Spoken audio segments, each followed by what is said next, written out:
Welcome, everybody, to this week's episode of the Noble Dram, as Gavin and I continue on our adventure of tasting the whiskies from around the world. This week, we find ourselves in Ireland, and I'm bringing my favorite leprechaun along, where we chase the rainbow to try to find that pot of gold.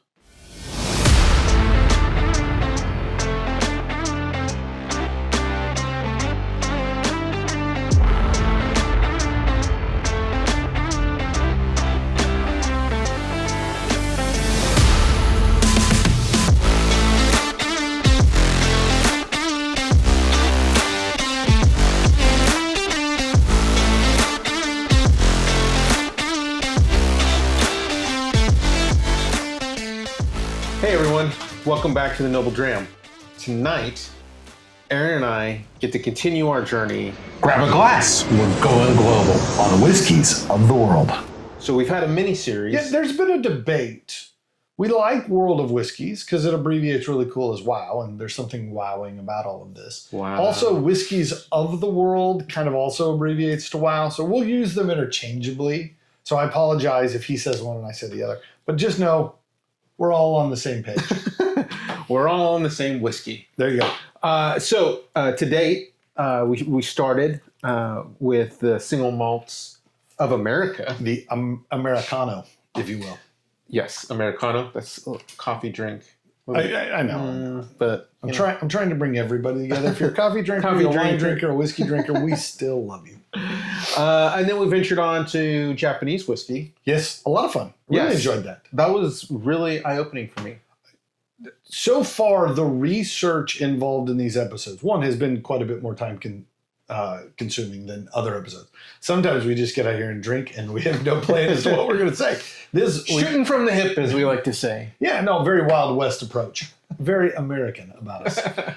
But these have been a lot of fun to kind of delve in and research and not just learn what they're doing, but why they're doing it, how they used to do it. This has been an immense amount of fun for me. Absolutely, me too. So I'm excited to see where this goes next. So I don't think we should dilly-dally anymore. Yeah, you want to drink. I'd love a glass in my hand. So let's start with bottle number one. This bottle is Glendalough Double Barrel. I'll be honest, I had to go listen to somebody else say this because that's not how I'd have pronounced this. There is no CH, there's no K. It looks more like Glendalough.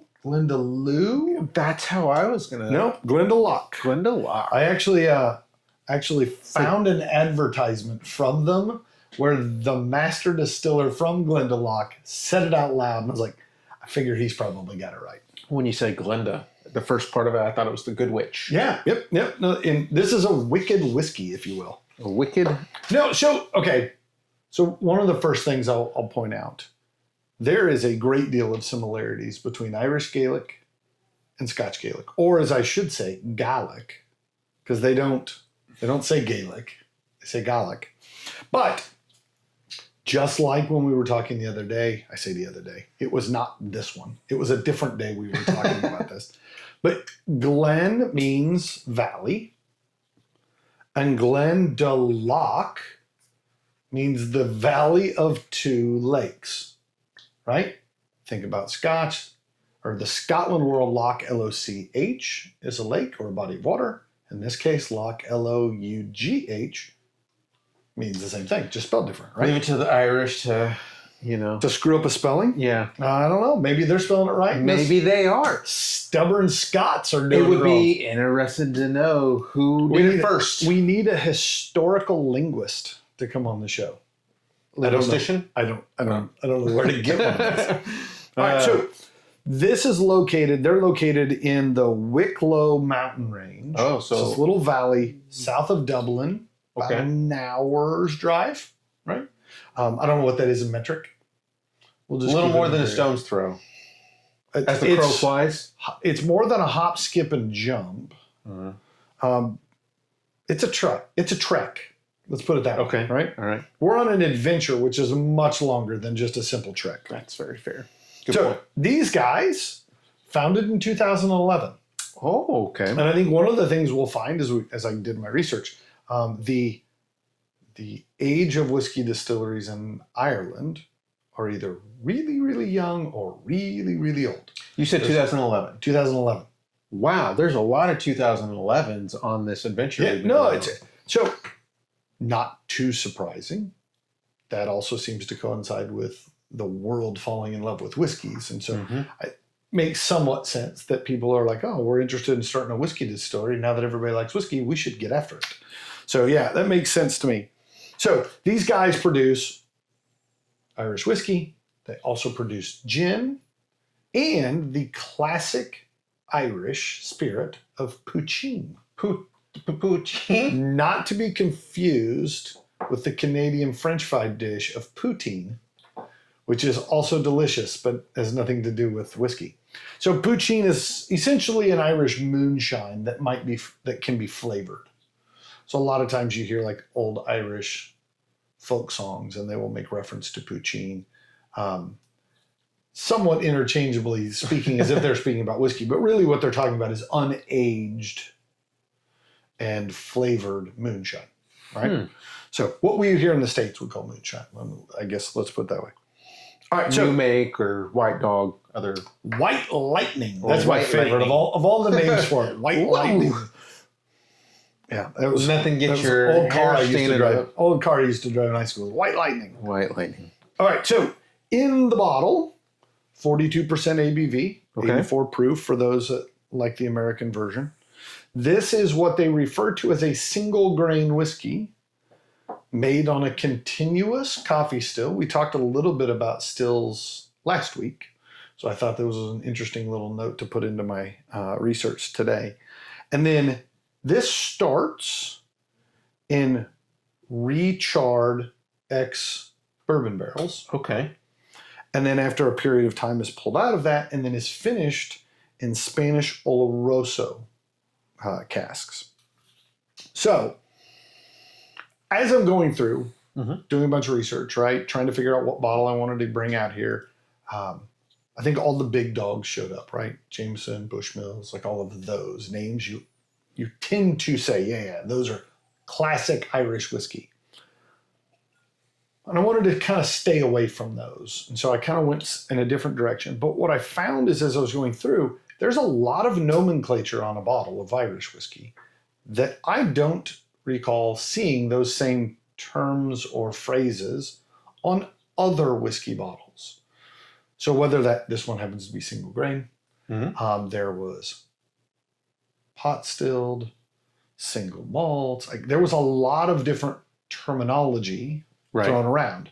So I was hoping that you could explain to me and all of the lovely viewers at home, and even the two ugly ones, if you could explain to all of us what those... You know who you are. You know who you are. No, if you could just real quickly kind of run through, what are those different... I'm going to call them styles, and that might not be the right word. No, correct me if I'm wrong. It's a good word. But what are those styles? What makes a single grain different from a single malt than a pot still and so forth? And just kind of walk people through, because I think it can be a bit overwhelming when you first start wandering up and down the little Irish section at the local bottle shop. Yeah, no, it is. Labels can be very intimidating. One, if they are very light on verbiage, or if they are very heavy. So, good question. Let's start with single grain, because I think that's what this is. So, basically, the distillery uses a mix of malted and unmalted grains and distilled in a column still. So, single in this instance is a reference to the distillery, Right. not only one grain being used. Right. Kind of like when we talk about single malt scotches, that single is in reference to the number of distilleries, not to the number of malts. Right. Okay, that makes sense. That was different than I had interpreted. Yes. So then to go to single malt. So single malt is produced using 100% malted barley at a single distillery, often in the Irish side, triple distilled. So they're still using pot stills. Yes. Because if you're gonna refer to it as double or triple distilled, that means you did it in batches, which means pot stills, not column stills. Right. Okay.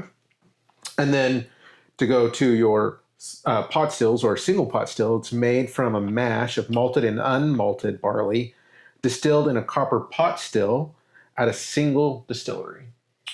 So single pot still makes reference to the type of still they're using. Right. That it's at a single distillery, but added to that is it's only barley. Yep. Some malted, some unmalted. Right. All right. Are you taking notes at home? I should have been writing this down. I don't know why. And then the fourth is blended Irish whiskey, which essentially is blending two or more of basically any of the other styles together. Okay. Think Jameson, Tullamore, those styles of whiskey. Okay, so they're blending whiskeys that fall under multiple categories that may be from within the same distillery, right, or maybe from different distilleries. Right. It's the Wild West of Irish whiskey. It's the American of Irish whiskeys, if that is a thing. You heard it here, folks. We've created a new. We're going to call it the American. The blended Irish is American whiskey. That feels insulting to everybody involved. We're going to call it the McFly. The McBlend. That also sounds insulting to everybody. We are heading down a bad path that gets us in trouble. I was going to say McFly, you bug, but yeah. All right. So 4 different styles. Right. Variations on what type of still you use, what type of grains you use, and then whether or not those grains are malted or unmalted. Right. Okay. That makes some sense now. Clear as mud, as they say. Yes. All right. So as we sit here kind of nosing this, is there something that jumps out at you? On the nose? Yeah. On the nose, I think where my memory senses went was like an old newspaper, or like not even an old newspaper, but the newspapers that came in the rubber bands, and you open it up and there's this distinct It is a aroma. Newspaper. Newspapers now are online, dude. That's fair. If you had to take it out of a plastic bag on your front driveway, that was an old. That's what on the nose on this. That is what I got. Yeah, I don't know if it's the paper or the ink, but I understand what you're saying. Yeah, right? It's probably a little bit of both. I want to say it's light, right? But I know that's really unhelpful. Undescriptive. Yeah, it's really not helpful at all. There is some subtle stuff going on the nose, but it's really hard to pinpoint what it is. Like, I know the distiller talks a lot about fruit notes on the nose, but I don't know as if I get a lot of it, or if I do, it's much more subdued, right? Sometimes, especially when we get into things that have specialty finishing, sherries and ports and stuff of that nature, you get some really bold fruit flavors. I don't get that here. No, even though it's finished or second matured in Oloroso, I don't get a ton. I didn't get a ton of fruity notes, like the fruity in the sense of like apples, oranges, pears, those kind of thing. I got raisin. I was going to say, like, have you ever had I don't want to say fruitcake because that implies like gummy chunks of stuff. But like you get breads at Christmas that are like fruit breads. Yeah. The bread is nondescript. Like they've used a mixture of fruits. And so it's not like cherry or raisin specifically. There's just fruits in there. But it's still got that kind of malty grain bread kind of thing. I think that might be where the nose is. It's not pungent. It's soft. It may be raisin bread for me. Now, since you brought in the bread side of it, to me, it's just full of raisins. So here's where I'm going to show my lack of worldliness. We often hear distilleries, especially in Scotland, and this one too, make reference to Christmas pudding. But I think if you've ever had like sticky toffee pudding or anything like that, it's not pudding like we think of as pudding. Right. It's bread. It's some sort of bread or cake or something, right? And so I kind of need to go track traditional Christmas pudding, so I can understand what that is, because it's often mentioned. It's mentioned on the back of this bottle, and I'm wondering if that's what that is fruit bread at Christmas time. If you're a Christmas pudding lover out there, tell us about it. And let us know where we can track some down. Yes. For this Yes. Gavin did say that we're not allowed to eat or drink stuff that isn't factory sealed that they just send us. So don't just start mailing loaves of bread to us. Gavin won't eat them. This guy will. He's convinced we're going to have stalkers at some point. Who knows? I would love to have a stalker. Don't say that on camera because it'll happen. All right. So as you move from nose to palate, does it stay in line? I went from newspaper to books. I think we graduated in. You got leather literature. in there? Yeah. I think there's a bit of You leather. skipped magazines, went straight to books, huh? Yeah.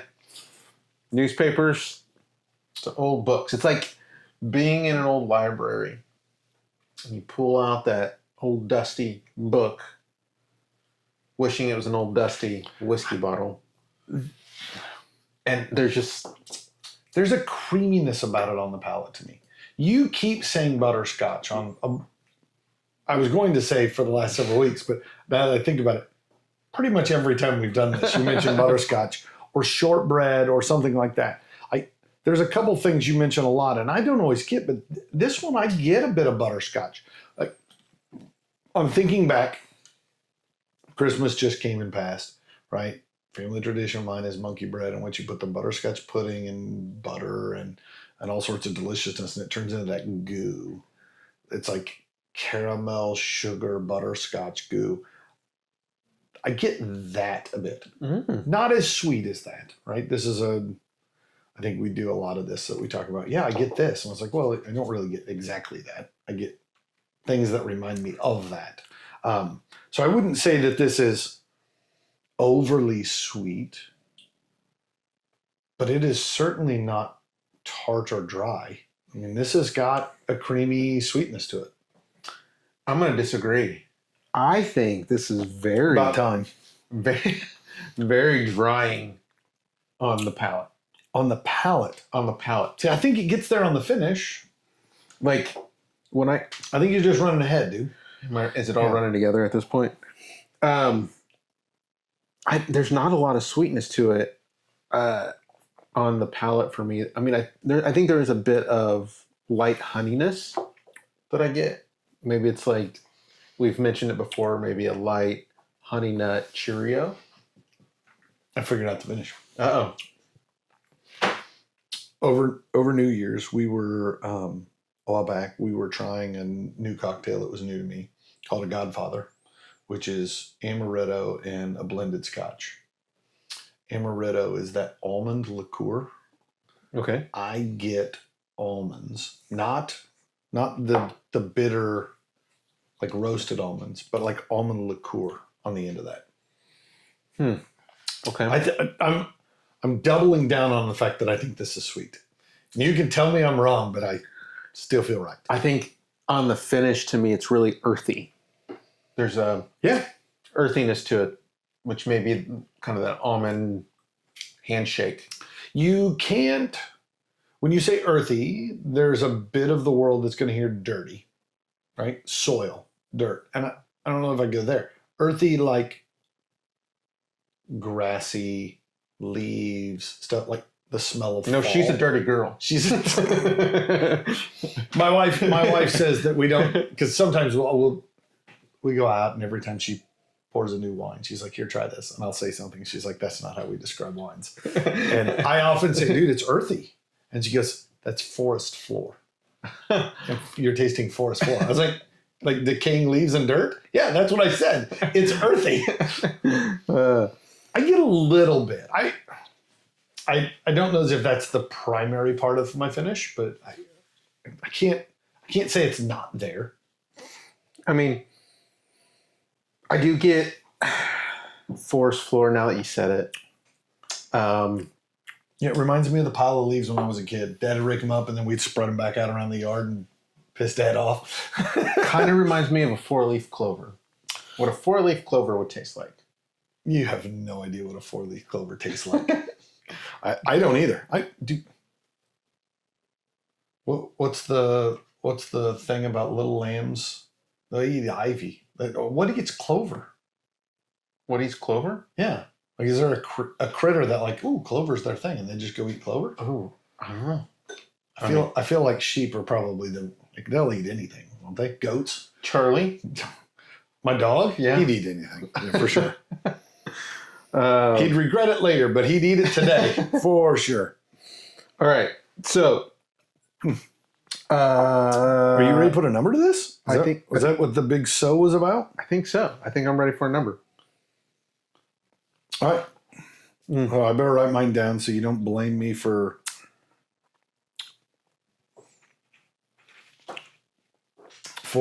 stealing your number. Don't you write my number down, you son of a gun. Did I write it? No, you didn't. Okay. I'm sitting at an 82 on this one. Yeah, I get it. It brings about a lot of memories for me, I guess, is when you were an Irish kid, when I was running the countryside. Yeah. There's a funny story about that. But you running loose through Ireland? No. So growing up, before I knew that I was actually more Scottish than Irish, I thought I was just really Irish. And so I played that up all through like middle school and high school. I was like the Irish guy. Yeah. And then come to find out, I mean, yes, I am Irish, but I've got, if not as much, Scottish in me. I was going to say, you're supposed to be leading me towards the pot of gold at the end of the rainbow. And if I find out you're not Irish, I'm not sure we're going to find the gold. Yeah. I have a good friend. Last name is McLeod, and he has always been so proud of being Scottish. And then he did the 23andMe or whatever it was, and came back and he was 2% Scottish. And so we call him Scottish Skim now because it's the same level. Scottish Skim, 2%.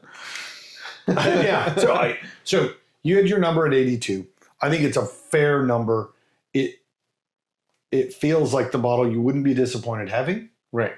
But I'm not racing out to go get another one. Price point on this bottle, actually very low. I paid $28 for this bottle, right? We'll talk a little bit about production of Irish whiskey and where that cost comes from. And there's a reason why Irish whiskeys tend to be a little less expensive. As a single grain, they're using grains that are a little bit cheaper to get a hold of. I put this at an 83. Ooh, okay. Yeah, I'm with you. It's in the bottom end of the 80s. I'm not going to be upset if somebody hands me a pour like at 80 or at $28. Sure, have one on the all shelf. day long. Yeah, all day long. If this was $128, no, I'm probably out. Right, just being fair. But yeah, at $28, yeah, you could sip this. Yeah, this. And I could understand where this. It's got a little bit of the kinds of things that your Scotch drinkers probably would enjoy. It's got a little bit of the kinds of things that a bourbon drinker might enjoy. As that single grain, they've kind of tried to grab a little bit of the best of all sorts of different worlds. Yeah. I'll say the problem, the only drawback to the bottle, you just wish it had a little bit more oomph to it. Yeah, agreed. Yeah, I couldn't agree more. Swing for the fences instead of laying down the bunt. Yeah, I like it. Another baseball metaphor. I know. And I actually have been giving some thought to these. I think most of them have worked. Yeah. I don't know as if anybody else gets it, but when I go back and watch it again, I was like, still makes sense to me. All right, so I think it's time for my favorite part of every episode.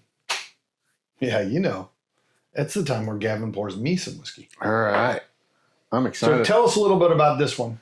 Hold on. I gotta teach you how to do this. See, these guys are all watching on camera. They want to see you pour that in that glass. So they want to see me get get it all over the place. Ooh. To get a bounty quicker picker-upper out here for the mess you tend to make. There you go. I was gonna say, God, that's a big boy. I did that on purpose, too. Oh, you're welcome. Actually, I might end up coming back and putting these side by side. Let's set this one over here where I can get to it again later. All right. So this is the red spot. All right, just because of where we were and what we just talked about, Uh-huh. before you go anywhere else, because I know you're going to talk about a lot of stuff, I want to know, what style is this one? Ooh, good question. This Is is it first on your list? Am I stealing thunder here? You are a little bit. I didn't steal anything. I just posed. I'm So teeing it up.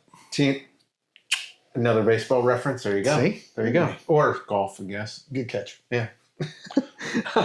This is single pot distilled. All right, so remind us for a sec. This means both malted and unmalted barley in a copper pot still. Yep. Quite often triple distilled, Right. but not required to be triple distilled. Correct. So spot. May I ask a question? Why would one triple distill and not just double distill? Why is Scotch almost always double, and so many Irishes are triple? Do you know? Is it because they want to create a smoother product at the end? Yeah, it's my understanding, right? Is that this is part of, if I distill several times, I remove as many impurities as possible, right? So we're reducing the amount of off flavors that might have carried through. When we think about the heads and the tails and cutting out that part, right? If I keep kind of refining, trying to get just that sweet spot in the middle, should make a smoother, more palate-friendly whiskey. I think the Scots would argue you've removed some of the character of the whiskey by doing the third distillation. The punch. Yeah. This is where them Scots and them Irish don't always get along. That goes back. But in fairness to the Irish, Scots kind of hate everybody else. So they've pretty much fought with everyone, but they are including so themselves. lovely. But they are so lovely. No, I have absolutely no qualms with the Scots. Because you are... Well, I'm probably Scottish. Actually, so there's confusion. My name is an MC, not an MAC, so... You could be Irish. Who knows where You could be Irish. I probably need to play Switzerland in this argument. In case I turn out to be Scott Skim. Actually, this would be really funny. We should not do 23 live on air. Dang it. That would... Of all the things that are apt to get you some sort of weird stalker, is sharing your genetic code on the internet. We have like an envelope like Maury. You the father are not is... the father. The father is. So this is red spot. Mm-hmm. Spot. There are two reasons why spot is in the name. One, single pot distilled. S-pot. Oh! Ha. Was that intentional, or is that just what you think? No, that's Okay. intentional. Or I just made it up. Oh, that's what would that be? ChatGPT says. No ChatGPT in this. I didn't use any ChatGPT on my research. So look, there you go. Of course, AI. that doesn't mean the things I found on the internet are true. It just means I found You them didn't do myself. it, but somebody else may have. I did my own research into falsifications. So, Red Spot is part of the Mitchell and Son, not Sons, but Son. Yeah, those other two guys, they're out. They're out. It's a part of their range. They have green, yellow, blue, and of course, red. So, where the colors came into play is while the barrels were aging, they'd go put a little dab of paint on the barrels to indicate their aging process or where they were in the aging process. So, hence, now we have Red Spot, 15 year. Whoa. So, This is an oldie. yes. And shout out to my lovely wife. This was part of my Christmas present this year. I guess So- I should be saying thank you to your lovely wife. Yes. This is a present for me now. And thank you, Mr. Kaiser, For pointing her in the right direction. pointing her in the right She direction. walked in, said, I have no clue. And he says, no, I got you. Yep. Yeah, I think we talked about this before. Yeah. And I think the lesson is Go talk to Kaiser. Go talk to Kaiser.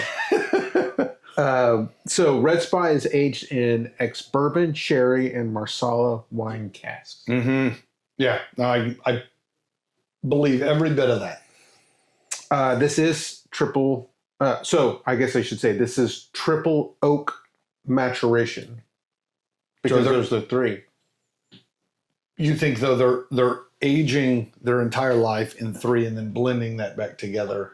That I don't know how like their process from barrel to barrel. And I would think, but 15 years gives you enough time to do 5, 5, and 5. Right. And you've met the maturation requirements for each. So yeah, I would think it would be a whole lot easier to make your whiskey though if you said, I need 2 barrels of Marsala and I need 3 barrels of bourbon, and and then blend that back together to get this. That sure seems like a much easier process. Yeah, probably is. 40. But I get that. Yeah. I mean, I like those caskings come through on the finish and on the nose and on the palate.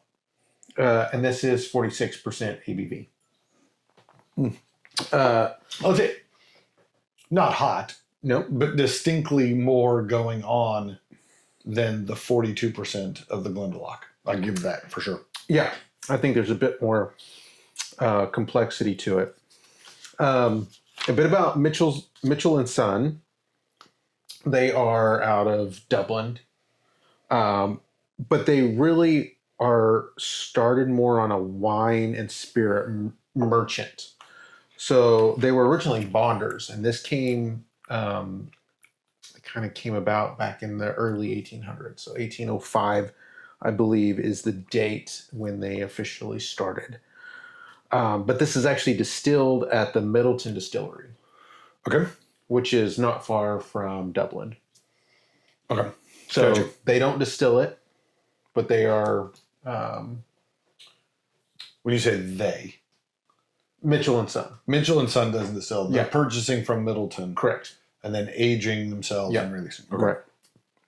Mitchell and Son is currently, and this is coming from their website, currently on their 6th and 7th generation of ownership of their company, which is pretty crazy to think after this many generations still going forward, right? I go look back at my own family. If you go father's father back, 4 generations, we have 4 completely different fields, completely different industries. None of us followed anyone's footsteps going back in my lineage. So the notion that you had 6 generations of people like, yeah, we should make whiskey. Like that's impressive.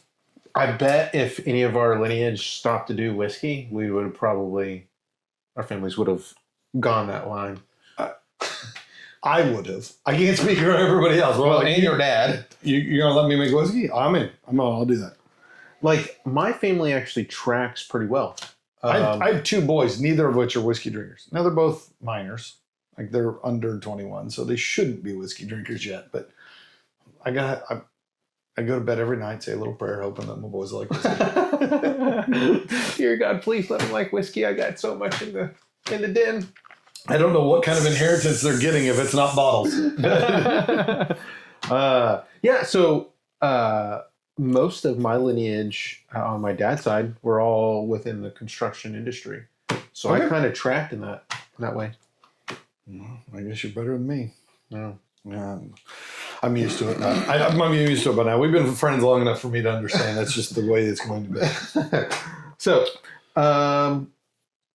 do you have any fun... I got digging into my research, and the professor. The nerdiness of me ran into I've always heard this debate over who invented Scotch. Yeah.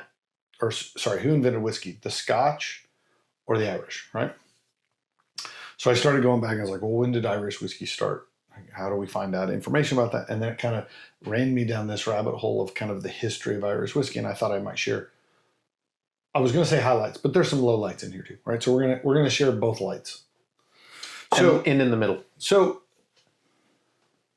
Ireland holds the claim to the oldest recorded instance of distilled spirits on record. Okay. So there is a record back in 1405 that makes reference to a clan chieftain who died from too much aqua vitae. Mm-hmm. Now, aqua vitae is the Latin word for water of life, or water for life. That is what they used to refer to as distilled spirits. Likely not what we know of as whiskey today. This would have been unaged, more of the white lightning. Think the oldest relative of poutine, not of whiskey. In Gaelic, both Scotch and Irish Gaelic, the literal translations for water of life is uskaba. Uskaba. Uskaba, if you say it really fast and then become English and try to learn how to say it, that comes out sounding wooski, uskiba, which eventually got shortened and became the word whiskey we use today. So that's where whiskey comes from. Too much whiskey creates whisky. Whiskey. Yeah. So I think you can make an argument, whether it's the Irish or the Scotch, what we know of as whiskey ultimately formed out of their language. So go back and start looking at where does Irish kind of run from 1405. You go back as early as 1556, we see the first act where England imposes tax on whiskey production in Ireland. At that point, then it's fairly well assumed that by 1556, whiskey production is fairly commonplace. If the government says, hey, there's enough of it, we should tax it. Yeah. That's a pretty strong indication. But again, taxes. It's probably still not like what we know. It's probably still white lightning that has had some sort of herbs and spices steeped in it. So think like the predecessor of gin, right? So that continues on. And by the 1800s, early 1800s, there's over 1,000 distilleries in Ireland. I'll say registered. You go back through the histories, there's moments where the law says you have to register, but there was no real person to check to make sure you had. Then when they started checking, there's a pretty good indication that a lot of smaller stills went underground because they didn't want to pay the tax. But of the ones that were registered, there were over 1,000. At that point, early 1800s, 70% of the global whiskey market was made in Ireland. It's huge, right? They are the big guys. Yeah. So I think a theme you'll hear repeatedly when we talk about the history of any whiskey, it becomes trade disputes and taxation that screw up industries. So in 1785, right? This is right at the end of the 1700s before we get into the 1800s. The English government comes in and says, we want to tax again. But this time they're trying to figure out how to effectively tax. So they ultimately decide they're going to tax malting floors for malted barley. Because at the time, that's what they made whiskey out of, by using 100% malted barley. And so in an effort, being clever fellas, the Irish said, we'll use unmalted barley along with the malted barley. So essentially creating a lower tax burden on the whiskey they're making, right? So if I use only half as much malted barley, I only pay half as much tax to produce the same amount of whiskey. This was the initial creation of what we refer to as the single pot still, right? They were still making in small pots. They were now doing a blend of both malted and unmalted. That's where that came from. That goes along pretty consistently until 1830, where an Irishman who we should all know the name of, his name was Ananias Coffey, he invents the very first continuous column still. The still that is everywhere in the United States for production of bourbons, for the production of vodkas and gin, like all of those now, almost all industrial process are using column stills. And if you're interested to know what a column still looks like, in our opening credits, you'll see one. There's a shot when we were at Peerless Distillery. Yep. We took a shot of their column still as you come in the door. So the thought was this is a much more efficient way to make distillate. The problem was most Irish distillers kind of rejected this idea, saying the problem was it created a neutral grain spirit right? If you go back and listen to the American single malt conversation we had, like they don't have a requirement, but they do limit the proof that you can come off the still. So you could still use a continuous column still, but at the same time, you still carry some of the character of the grain over. And so the hard part for Irish distillers is they said it creates an inferior product and we don't want to use it. So here's where the big debate really starts to brew between here and Scotland. Oh. In Scotland, all these lowland distilleries who had access to a variety of grains and weren't just making with malted barley, they said, man, this is a whole lot better way to make distillate, and we can do it for far less cost. And so the lowlands specifically adopted the use of the coffee column still to devastating effect in Ireland. So here is, Scots are now making more whiskey at a lower price and then blending column still stuff with other single malts, putting together tasty whiskeys that are really geared for the masses. And the shift began to occur as Ireland got a smaller percentage of the global market and Scotland began to take more. Both of them were hit tough by prohibition in the United States, because for both of them, it was trade to the United States that was their number one exporter. Well, it doubly hit Ireland, because right at the same time when America is going through prohibition, Ireland declares war against England to fight for their independence. And so their number two market that they had been exporting to also disappears overnight. So in a real foul swoop, Scotland had been taking up momentum and Ireland lost their two biggest markets they could ship to. And it decimated the Irish whiskey market to the point that by the 1960s, just 30, 40 years later, only a few distilleries still remained in Ireland, just a handful. And most of them merged together under the brand Irish Distillers. So what we know of is Bushmills and Jameson. They're all one company. And they began, in an effort to cut down on costs, began closing distilleries, trying to centralize and run a fewer number of distilleries at full capacity, because that's cheaper than running a bunch of distilleries at half capacity. And so that's why you see things like brands that are getting their juice from the Middleton distillery, but labeling it under their own name. So this is really timely. Yeah. With the stuff that's going on right now. Yeah. So the world is kind of running through a bit of the bubble has burst, so to speak. And like, we're trying to figure out how we're downsizing. We hear daily, news of distilleries shelving, mothballing, reducing production. Like all of those same kinds of things are, I won't say exactly the same, but similar kinds of problems that just any market that has such a long period of time between production and consumption, like those cycles take a long time. Right. So it wasn't until 1987, a gentleman by the name of John Teeling opened the Cooley Distillery. It was the first non-Irish distillers brand to open since 1960. So almost 30 decades, 3 decades, 30 years. 30 decades is a lot more.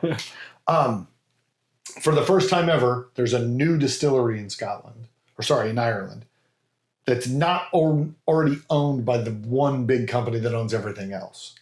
So 87, that's right before the boom begins to hit. About the time the boom starts to show up, everybody wants to start making whiskey. So as of today, we went from 2 distilleries in 1970 to over 40 distilleries now. So a far cry from the 1,000 at their heyday, but it is certainly a step back up in the right direction. And so to that, we get a lot of new brands. Glendalough, Teelings, the Spot group, right? The Spot offerings. All of those are ones that in years past didn't exist. And so it's been this big resurgence, if you will, in Irish whiskeys, which has been fun because this is a whole gamut of stuff that at one point was the predominant whiskey in the world that kind of almost disappeared. So it was a lot of fun to delve back into all of that and kind of understand where it got us to. It doesn't answer the question who invented whiskey, right? I understand. I don't think we're ever going to truly know this answer. We're talking about who did it first in 1405 or 1388 or like. It's not a matter of being able to know who made it first. Now the question is who can find the older piece of paper that makes reference to it, right? Who has the wax sealed? Yeah, which ultimately envelope. doesn't say they're first. It's the oldest recorded documentation we can find, which ultimately still doesn't answer the question. But regardless, we get to reap the benefits. Yeah. Oh, we are living high on the hog off of their hard work. And I think what often gets lost, almost all of the stories of early distillation starts with they learned it from some monks who brought it with them when they came from wherever. And so first, thank you, monks. Really appreciate what you did for us. And then two, I can't help but wonder where all these monks learned it, right? There's nothing new under the sun. I wonder how bored did the monks get that they're like, we should start boiling stuff and see what happens. I don't know. Maybe that's exactly how it went down. Who knows? Who knows? Herbal medicine was way bigger back then. No, we missed that. We missed that one. I mean, yes, there were other problems of those time frames, like no central air conditioning. You had to walk everywhere. There was no internal combustion engine. Like, they had a number of problems. But the idea that everything was fixed by just a different type of alcohol, well, those were the days. Those were the days. All right. So you want to talk about what's in this glass? So what is in the glass? What are you getting on the nose? So this will sound stupid, but it smells red. I think I know where you're going with it, though. No, it's like there is a scratch and sniff. No. It smells red to me. No, there is red fruity kind of notes. There is red winey kind of notes. If you handed me the glass and said, "Take a whiff of this," what color is it? It's red. I have no idea if that's why they picked red dot or red spot. Right? No clue at all. But yeah, I think there's a little power of suggestion too, just from having talked about it. But I get some dark red fruits. I get a bit of a red wine kind of thing going on. You said, remind me again, the cask. It was bourbon, sherry, and Marsala. Do we know which kind of sherry? No. No. Okay, so just generic sherry. Yeah. But sherry is a fortified red wine. Marsala is another red wine base. So like those notes coming together totally makes sense to me. On the nose for me? Yeah. Do you get sweetness? I do get sweet. Let me guess, butterscotch, honey, cherry cola? Not cherry cola. Not today. I got it's gonna go with that red fruit. I got like a baked apple. I think there's a slight leatheriness to it. For me, I think the leathery shows up more on the finish than it does on the nose. But yeah, I can't argue with that. Okay. I wrote sweet. I think there's some hazelnut, maybe a little bit on the nose. There's something there. Yeah, I always, when people say hazelnut, I start thinking about like the chocolate hazelnut spread. And so it's hard for me to think about a hazelnut that doesn't have chocolate in there. And I don't know as if I get a lot of chocolate. So yeah, maybe what I need to do is spend more time snacking on hazelnuts. Well, right now, dark chocolate would be great right now. Be a good pairing. I'm not arguing with that. I just don't get it in the glass. Yeah. All the same. What about the palate? I think the fruitiness actually comes out a little bit more and it gets a little sweeter on the palate. Okay.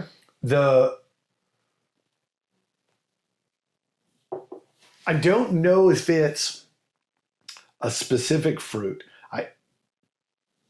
I want to say more like a raspberry, because it's not as, the sweetness to me is more sugar and honey and caramel kind of sweetness, not fruit sucrose sweetness. Okay. And so in my head, that means the fruit is more of a tart fruit, right, than maybe a sweet fruit. But I don't think it's quite cherry. I think maybe raspberry is probably a little closer to where my head is at. Okay. I think there's a bit of a citrusy orange that comes out in it. Maybe it's orange zest. It's not like you're eating an orange, but there's an overtone of an orange. There's an acidity there, yeah. Yeah. I put spice. Like, I think that there's a bit of a almost a baking spice. Yeah, once again, I think you're ahead, because I get spice all over the finish. But I don't know as if I noticed it so much on the palate itself. We should also, as I'm sitting here, it dawns on me, we never made reference to yes, I fully understand. I'm wearing an Irish shirt that says bourbon on it. It was a gift from a friend, and I like the T-shirt, but it's just ridiculous. It makes no sense at all, which I think speaks volumes to this podcast. We don't make sense hardly ever. Yeah, most of the time. Most of the time. I'm amazed we're able to string this many words into coherent sentences. Me like whiskey. Most of our podcast is just grunts. Okay, so finish. You said we were peeking at a little bit of spice. So I get the red wine kind of notes again on the finish. I like the spiciness. Here's where the leather shows up for me. Okay. It's really nicely balanced, though. I know we've kind of talked about some big, bold flavors here.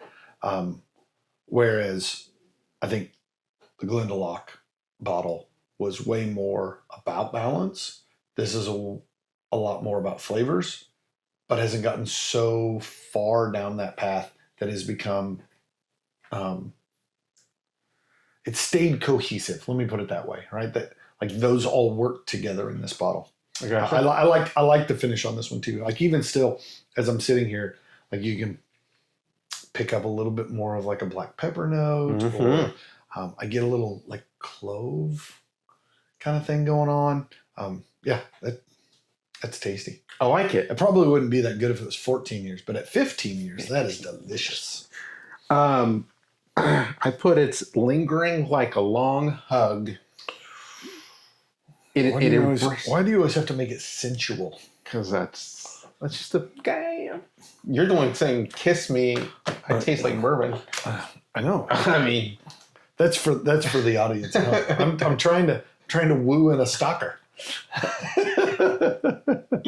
Again with the stalker. Somebody's gonna comment like dibs. I call stalker. Yeah. Like, oh man. I bet we know that guy. Yeah, I'm afraid it's a guy. I'll be there on Thursday. Oh, no, he will. So, are we ready for numbers? Or are you still telling me? I'm good. I think it's a long hug. A long hug. Spicy long hug. As long as you're wearing leather. Spicy long hug. Oh, God, this is heading down the wrong direction. Yep. All right. So I want to know your number.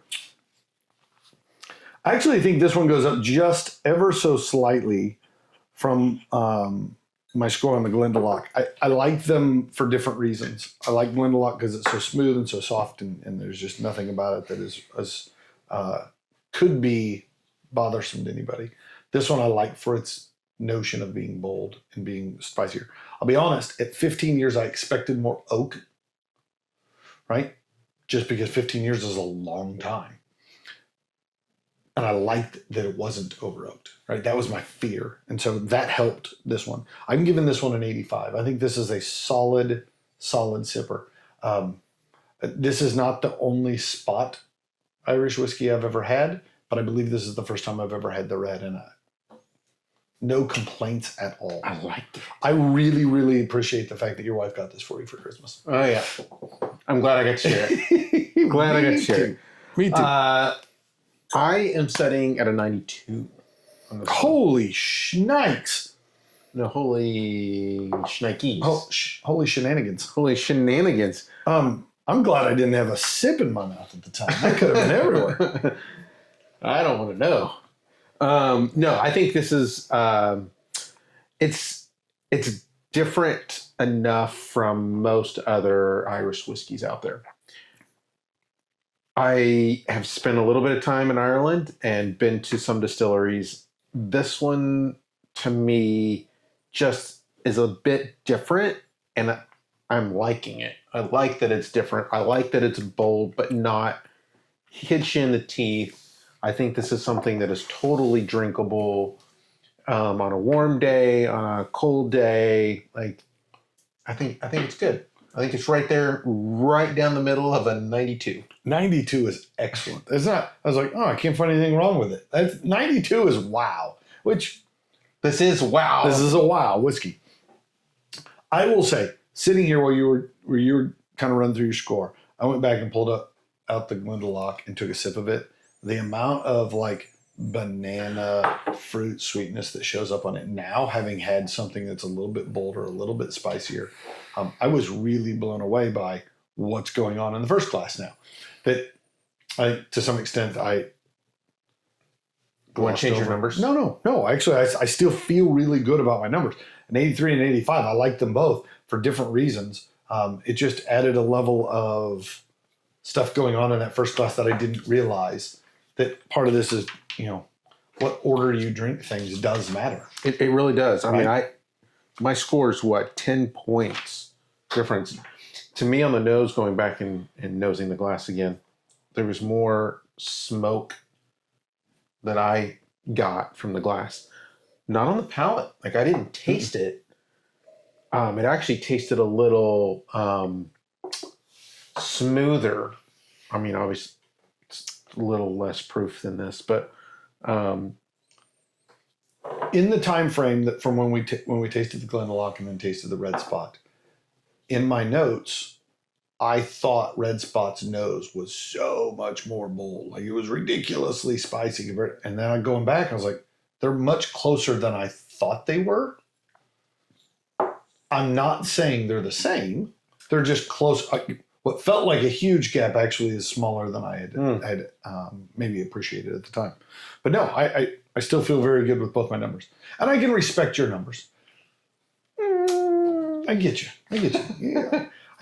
We do this where we score for a while and we're like, I need to be tougher. Like I'm going too easy on these guys. And so then you go tough for a while and you're like, everyone's going to think I'm a jerk. I probably should actually score some of these a little higher. And then you start, it varies. I get it. Plus, at least in this, what you called it just series, not mini series, you're claiming not maxi series. It's just regular series right in the middle. It is so hard to say where these bottles set from last week's bottles or the week before that, right? That is a tough thing to correlate because they're so different. Yeah. Like thinking back to where the American whiskey was that had all sorts of like leathery smoke notes on one of them and the other one was very fruit forward. Then we headed to Japan where you got all sorts of like incense things going on. And then these are nothing like the other two, right? And it has been fun to kind of see where that goes. So the question is, do we go to another country and try more whiskeys next week? Oui. Oh, parlez-vous français? I have no idea. But next week we're going to drink some French whiskeys. Raise a glass, y'all. Cheers. And Slanchava. We want to thank you, our noble listener, for joining us. We believe each whiskey has a story, and so do you. So give us your thoughts by leaving a comment. And if you have a whiskey you'd like to see us share, let us know. You don't want to miss a single episode, so subscribe to our YouTube channel. And make sure to like and follow us on Facebook, Instagram, and TikTok to stay up to date on the Noble Dram. And if you find watching us difficult, you can always listen to each episode on Apple Podcasts and Spotify. As always, be noble and enjoy your dram responsibly.